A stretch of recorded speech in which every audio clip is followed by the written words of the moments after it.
Jewish Channel's Week in Review. What the government shutdown has meant for Jewish concerns, Ultraorthodox in the headlines for all the wrong reasons, interfaith dating the musical, and more of the Jewish news that's changing your world right now in this episode of the Week in Review. Hello and welcome to the Jewish Channel's Week in Review. I'm Stephen I. Weiss.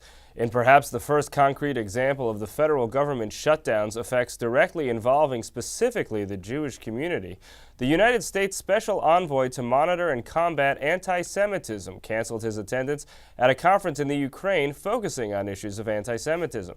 The conference, which took place Tuesday and Wednesday, was scheduled to mark the 100th anniversary of the infamous blood libel trial of Mendel Bayless, the most prominent example of the blood libel used to prosecute a Jewish man in modern times.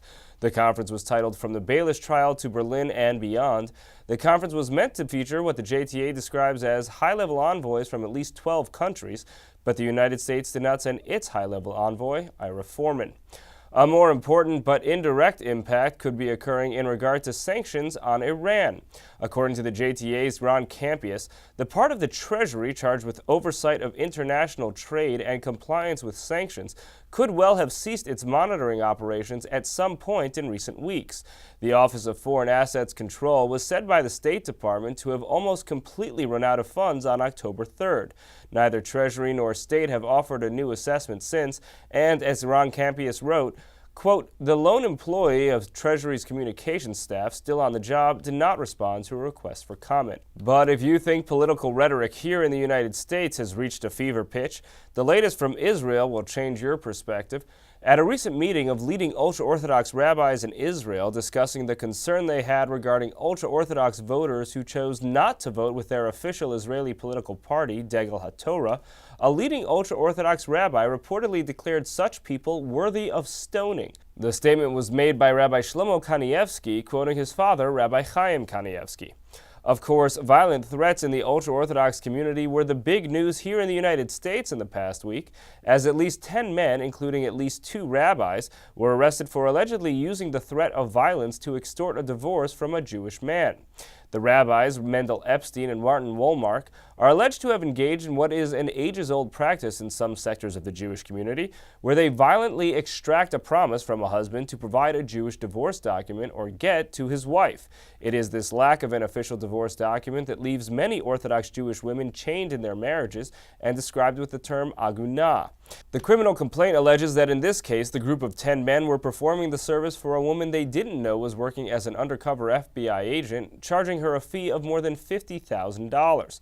The criminal complaint quotes Epstein describing the cost, saying, "You know, this is an expensive thing to do. It's not simply, basically what we are going to be doing is kidnapping a guy for a couple of hours and beating him up and torturing him and then getting him to give the get." Epstein described his use of a cattle prod as a tool of torture, saying, if it can get a bull that weighs 5 tons to move, you put it in certain parts of his body, and in 1 minute the guy will know. These kidnapping and torture operations had been part of traditional Judaism going back at least to the days of the Talmud, because traditional Jewish law had required the husband to actually deliver the get to the wife in order for a divorce to be final. Orthodox communities have by and large not embraced opportunities to change these areas of Jewish law.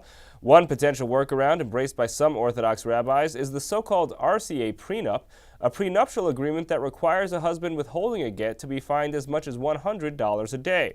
The RCA prenup agreement has recently been upheld in American courts. In other news for women trying to get out of bad situations, ultra-Orthodox kosher-certified phone services in Israel are blocking subscribers from calling rape crisis and domestic abuse hotlines, according to an investigation by Israeli newspaper Yediot Achronot. The so-called kosher cell phones are phones that in their hardware and software and in their service contracts are limited to keep subscribers from obtaining what ultra-Orthodox rabbis have determined is inappropriate content. The obvious content that will be blocked here is internet pornography and phone sex lines, but much more content is kept from the phones than just that. And now, Yediot Achronot says it has found that those dialing the National Rape Crisis hotlines of 1202 and 1203 are met with a message saying that, quote, the number dialed is not accessible in accordance with the terms of the program. Multiple providers also have the emotional first aid hotline blocked, which is frequently used by those victimized by domestic violence. Moving on, an off-Broadway musical tackles the topic of what happens when Jews look to date outside the tribe, Meredith Gansman reports. There is going to be a musical reunion under Broadway that some people have been waiting over 10 years for, some people just a few months.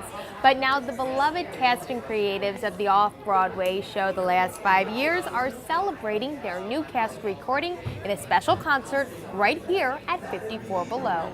If you came from Spain or Japan or the back of a van, just as long as you're not from Hebrew school, I'd say now I'm getting somewhere. I'm finally breaking through.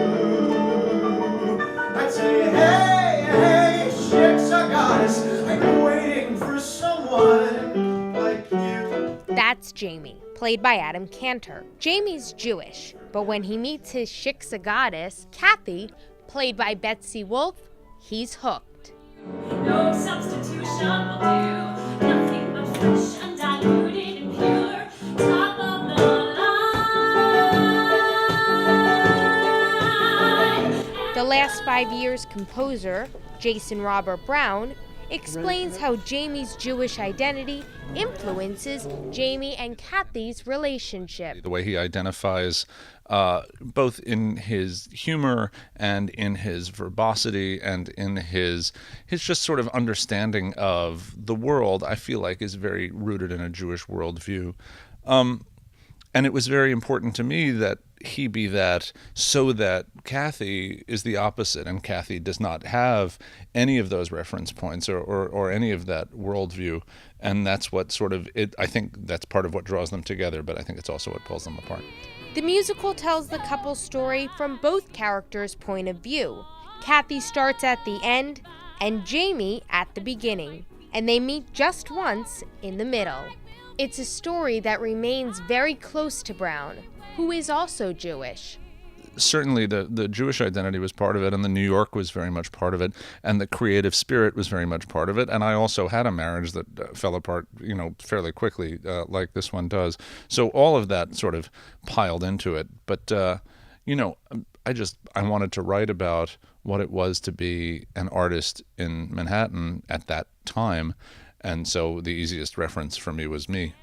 To see more from The Last 5 Years, tune into the full broadcast version of The Week in Review. Thank you, Meredith. That's all for this week from all of us here at the Jewish Channel. Be well. The Jewish Channel is available on cable. Time Warner Cable Channel 528, IO Optimum Channel 505, RCN Channel 268, Bright House Channel 330, Verizon Fios Channel 900, Cox Cable Channel 1, Frontier Communications, and on Comcast in the on-demand menu under Premium Channels. For more information, visit tjctv.com.